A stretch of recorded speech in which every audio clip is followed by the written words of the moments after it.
What do you actually need to get started on YouTube?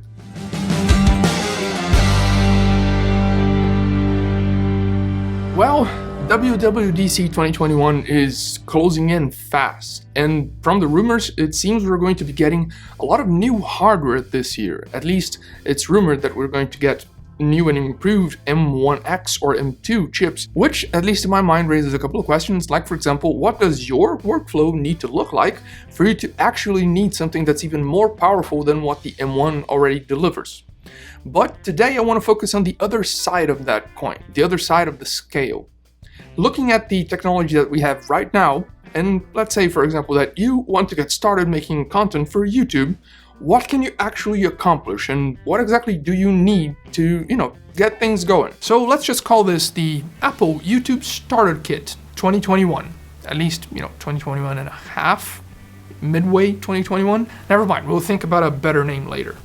Well, from a bird's eye view at least, you'd need a way to solve 3 problems, and that's true for every video you make, ever. You need a way to record the video itself, like this.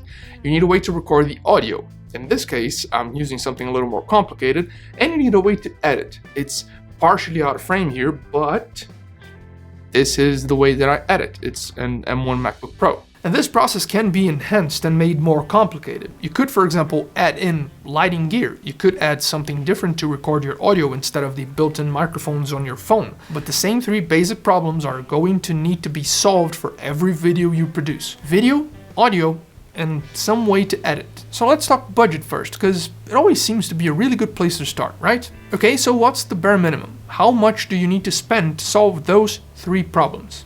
The answer, $329. Well, you could actually spend less than that if you're going for either refurbished or buying used, but here we're talking MSRP, and $329 gets you an iPad 8. And even though this isn't the latest and greatest, this is actually not even an iPad 8, this is an iPad Air first generation, but I didn't have an iPad 8, so I borrowed this one just for this shot. Anyway, it's still rocking the A12 Bionic chip inside, which may not be the M1, but still packs a pretty good punch, and it definitely can help us solve all those 3 problems. You've got a camera to record your videos. The microphones aren't, absolute best in class, but they're pretty good to actually get you started. And editing, well, that's where you might think that the iPad 8 would fall apart, but it's more than powerful enough to handle the footage that you will be recording with the iPad, because it only records video at 1080p. So the A12 Bionic is going to be more than capable at dealing with that. Yes, you could still use other sources for, higher res footage, like a different phone or a different camera. It's not going to be an amazing experience actually editing it, but it should still work actually. Now, just to clarify something, taking photos and videos with an iPad, like this, I'm not saying that's okay, and I'm not exactly saying it's illegal, and you could do it if that's the only camera that you have with you. It's usually actually the best camera possible, right? The one you have with you. But I wouldn't necessarily suggest or encourage you guys to do that, because it's just so weird, man. And that's it, we're done. No, I'm just kidding. That's actually just level 1 of this discussion. That's basically you taking care of your YouTube studio productions with a single iPad. And that same strategy actually works with almost everything that you could grab from the Apple ecosystem. Same thing goes for a MacBook Air, for example. You can use its camera to record yourself. You can use the actual MacBook Air to record the audio, because it does have pretty good microphones, and it obviously is a pretty dang good machine to actually edit on. MacBooks, iMacs, iPads, iPhones, you can use all of them as your one and only equipment, which means that you can spend anywhere from those $329 of the iPad 8 all the way to $1299 for the MacBook Pros or the iMacs, and still keep your entire setup concise and simple using one piece of equipment.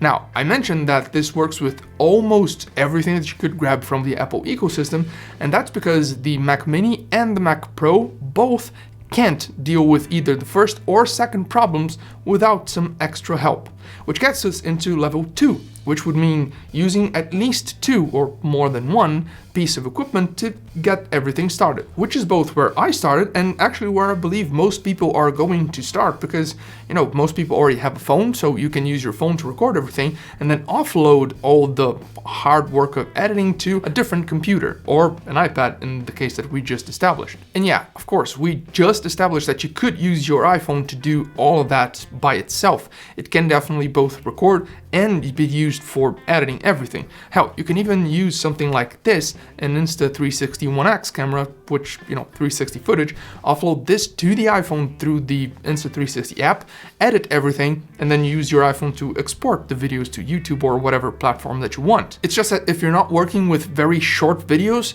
the actual editing experience with an iPhone is obviously, you know, a bit crippled because you don't really have that much real estate to work with. Which from there gets us into the idea of using your iPhone as a camera, for example, and using something else for an edit, which means that entry point becomes the $329 for the iPad 8 plus at least $399 for an iPhone SE. And the sweet spot for that combination of 2 pieces of gear obviously depends on your budget, but also really does depend on what you need or want to be able to do with your gear, aside from editing and, you know, making videos, as well as what kind of editing experience, what kind of workflow experience you expect or want to have. You could, for example, instead of the iPad 8, go for the $549 of the iPad Air, which is much beefier and does a fantastic job at both recording and actually editing, meaning that you have a pretty good camera, and if you have an iPhone already, you can use this as a second angle to do something like this, for example, and edit everything off of the iPad, which is in fact a pretty good experience. But editing on the go in something like LumaFusion isn't necessarily the experience that you might want or that you might feel comfortable with. Or let's say you need to turn your iPad into something a bit more like a computer replacement piece of equipment, well, then you'd probably need to add at least a keyboard folio for it, a keyboard case or something like that, right? That creeps up the price. And if the base model 64 gig option isn't enough for you and you need a little bit extra storage, then again, price goes up, and by then you'd actually be creeping up to MacBook Air territory. If you want to keep your costs to a minimum and go for that more computer experience, you could spend $699 and go for the iPhone plus a Mac Mini. But those $699 don't account for all the peripherals or the monitor. If you already have those, great, but if you don't, you need to count that into your budget as well. And depending on the kind of monitor and the kind of experience that you want, size and all of that, maybe you're going to spend at least as much as you'd need for an iMac, which Apple just turned it into this super thin and light thing. It actually makes it easier to grab it and move around your house, but it's still a desktop. It's still a stationary thing, so if you need your setup to be able to, you know, get on the go with you, then either of the MacBooks is probably or definitely going to be the better option.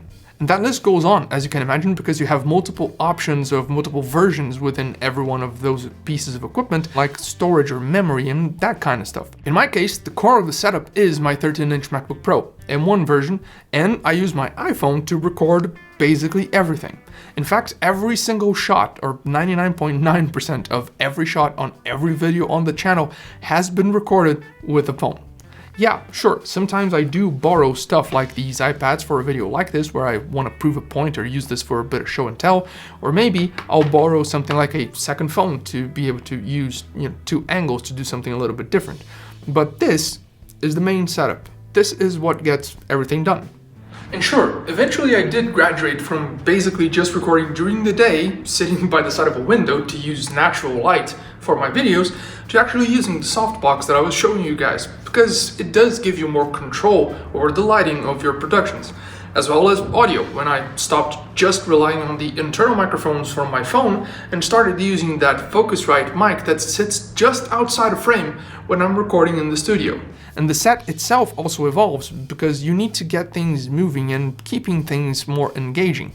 Adding a little bit of lighting, some, decoration elements, it keeps things flowing and it gives a little bit more life to the actual production. But this just goes to show how much you can actually get done with the technology that's already available. And we are already at an incredible point in time, in my opinion, because think about it. We have so much power in something this thin and portable like an iPad to actually edit our videos.